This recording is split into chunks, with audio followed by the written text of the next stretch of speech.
Bonjour à tous, bienvenue pour cette nouvelle vidéo Marvel Champion. Alors après avoir fait le top des héros d'extension, de paquets d'extension, et bien aujourd'hui on va parler des grosses boîtes, des boîtes avec des scénarios, comme vous avez vu, avec des héros. Donc il y en a eu quelques-unes maintenant qui sont sorties, donc c'est le moment de vous dire, pour moi, on va dire les deux meilleures, enfin celles qu'il vous faut obligatoirement, je dirais, avoir dans votre collection pour jouer de manière très sympathique. Voilà, des boîtes qui allient des bons scénarios, des bons vilains et puis des bons héros qui peuvent être jouables assez facilement, un peu dans n'importe quelle situation et souvent assez polyvalents dans les affinités. Donc, les deux meilleures boîtes d'extension. Et puis surtout, ça ne vous empêche pas bien sûr de prendre les autres, mais je dirais plutôt dans un deuxième temps, euh, pour avoir une bonne expérience du jeu Marvel Champion, jeu de cartes, voilà, de deck building, enfin deck building dans le sens où vous constituez votre paquet de héros. Allez, on va attaquer ça juste après le générique.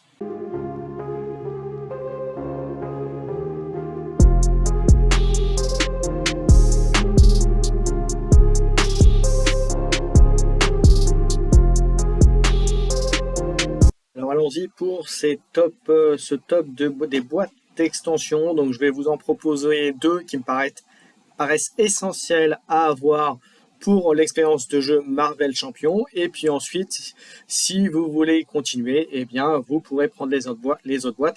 Et je vais vous expliquer en fait mon raisonnement par rapport aux boîtes que je vous propose. Alors la première boîte que je vous conseille à acquérir, si ce n'est pas déjà fait bien sûr, c'est la campagne de Red Skull, l'ascension de Crâne Rouge. Alors pourquoi? Eh bien tout simplement parce que déjà c'était la première boîte d'extension du jeu et ça nous permet de bien rentrer aussi après la boîte de base aux mécaniques de jeu. Ça nous proposait deux héros qui sont plutôt très sympathiques, donc Œil de Faucon et Spider-Woman, qui avaient des mécaniques de jeu rigolotes. Œil de Faucon avec ses flèches, Spider-Woman avec le fait de pouvoir mettre plusieurs affinités dans son deck. Et puis aussi, surtout, ça nous apportait des vilains intéressants. Un vilain assez standard, on va dire, et encore quoique, il est capable de nous mettre des bonnes beignes, un peu comme Rhino dans la boîte de base. Je parle de Crossbones, mais après, vous aviez des vilains emblématiques comme l'homme absorbant, Zola, et puis bien sûr le Crâne Rouge en point d'orgue de cette boîte. Donc finalement, une boîte qui était assez bien, même en termes d'évolution et en termes de difficulté. Donc, à mon sens, une boîte qui était très réussie et c'est pour ça que je la conseille. Que vous soyez nouveau joueur, en tout cas, commencez par cette boîte-là. Ça me paraît, après avoir bien sûr fait celle de la boîte de base, ça vous complexifie un petit peu vos rencontres, vos vilains, vos parties, et c'est plutôt sympathique. Et puis il y avait une notion aussi d'expérience, de récupération de cartes dedans qui arrivait. On peut toujours dire on peut toujours faire mieux, mais en tout cas pour une première boîte, ça a été vraiment réussi et je vous la conseille fortement. Bien sûr, ce n'est qu'un avis personnel sur le sujet. Et ensuite, eh bien, en deuxième boîte, alors aussi étrange que ça va peut paraître, eh bien, c'est Marvel Champion Most Wanted. Alors pourquoi cette boîte-là? Eh bien, tout simplement parce que si vous regardez bien en termes de progression des boîtes, on voit que la difficulté et même les héros qui sont fournis avec sont aussi avec des difficultés de jeu et d'apprentissage assez progressifs et que je trouve très bien faites. Alors, cette boîte-là avait été un peu décriée puisque le boss final, Ronan l'accusateur, était un peu compliqué et reste à date une très bonne difficulté et reste très punitif.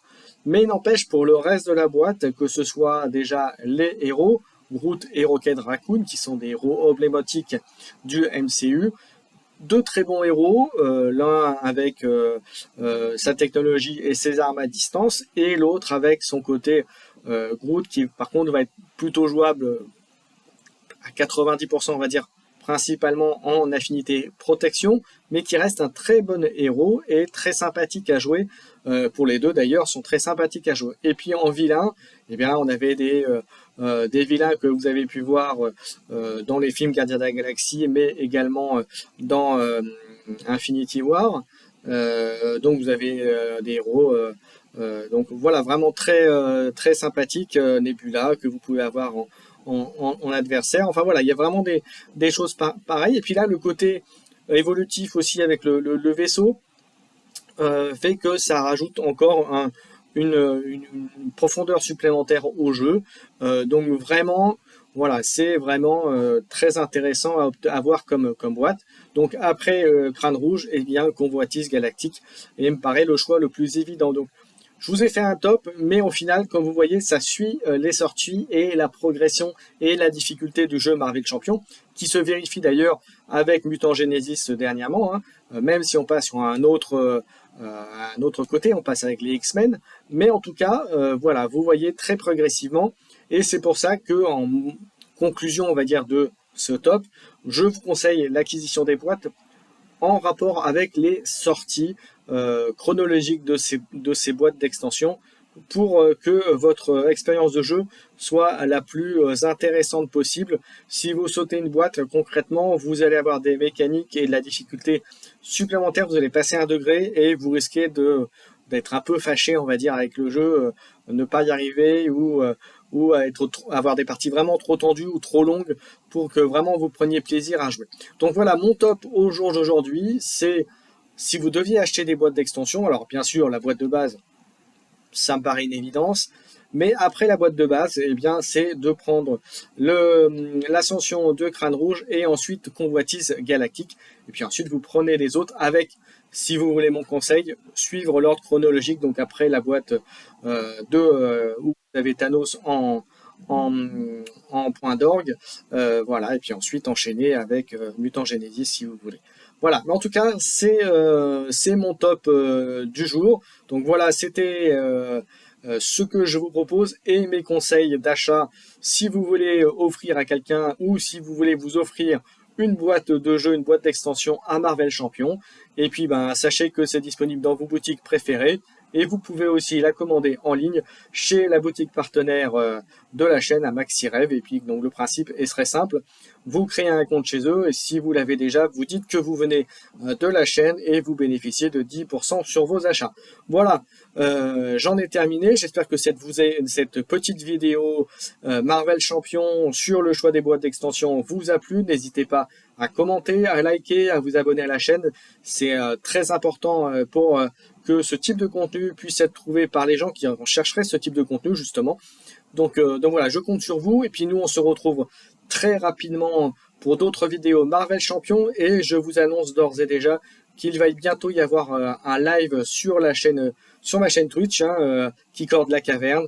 On aura un live un soir de discussion sur les différents héros, sur leurs affinités, etc.